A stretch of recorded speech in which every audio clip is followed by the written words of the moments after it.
అమ్మ ఉంటుంది, నాన్న ఉంటారు, కానీ బాధను చెప్పుకోగలగా తల్లిదండ్రులు కాదు. గుండెల్లో ఉన్నటువంటి బాధను చెప్పుకోలేరు వీళ్ళు. పట్టింపు ఉండదు.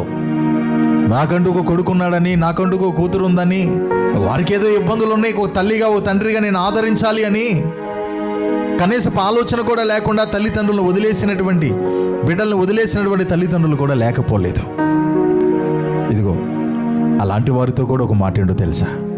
ఈ లోక సంబంధమైన తల్లి నిన్ను ఒకవేళ పట్టించుకోదేమో, ఈ లోక సంబంధమైన తండ్రి ఒకవేళ నిన్ను పట్టించుకోడేమో, కానీ నువ్వు ఆరాధిస్తున్నటువంటి నీ దేవుడు నిన్ను గుండెల్లో పెట్టుకుని దాచుకునేటటువంటి మంచి ప్రేమ ఉన్న మహారాజు ఆయన.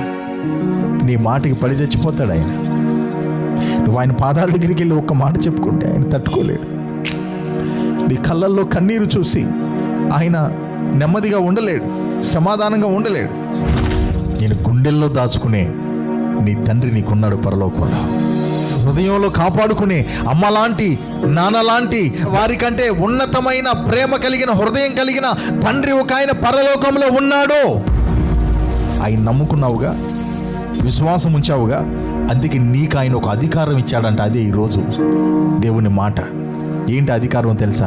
నువ్వు ఆయన బిడ్డవైపోయే అధికారం.